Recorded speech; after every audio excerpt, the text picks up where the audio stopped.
இந்திய சமூக பொருளாதார உருமாற்ற பிரிவான மித்ரா கடந்த ஆண்டு முழுவதிலும் நாடு தழுவிய நிலையில் அமல்படுத்திய இந்திய சமூகத்திற்கான சமூக பொருளாதார மேம்பாட்டு திட்டங்களின் மூலம் B40 குடும்பங்களைச் சேர்ந்த 1,35,000க்கும் மேற்பட்ட இந்தியர்கள் நன்மை அடைந்துள்ளனர்.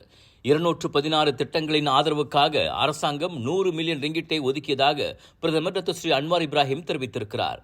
இந்திய சமூகத்தின் மனித மூலதன மேம்பாட்டு திட்டத்தின் கீழ் 43 நிகழ்ச்சிகள் 21,321 பேரை இலக்காக கொண்டு 3,52,78,580 ரிங்கிட் செலவில் அமல்படுத்தப்பட்டுள்ளதாக அவர் கூறினார். இந்திய சமூகத்தின் தொழில் முனைவர் மற்றும் தொழில் மேம்பாட்டு திட்டத்தின் கீழ் 83,883 பங்கேற்பாளர்களை இலக்காக கொண்டு 3,50,34,811 ரிங்கிட் செலவில் 113 திட்டங்கள் அமல்படுத்தப்பட்டுள்ளன.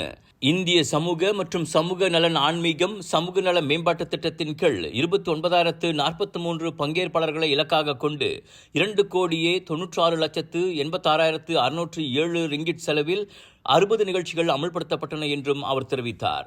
ஜூன் 23ஆம் தேதி பக்கத்தான் ஹராப்பான் பத்துகாஜா நாடாளுமன்ற உறுப்பினர் வி சிவக்குமார் எழுப்பிய கேள்விக்கு எழுத்துப்பூர்வமாக வழங்கிய பதிலில் அன்வார் இந்த விவரங்களை வெளியிட்டுள்ளார். கடந்த 2023ஆம் ஆண்டு முழுமையிலும் மித்ரா நிதிகளுக்கான செலவினங்கள் குறித்து விரிவாக விவரங்கள் வெளியிடும்படி அன்வாரிடம் வாய்மொழியாக சிவக்குமார் கேள்வி கேட்டிருந்தார்.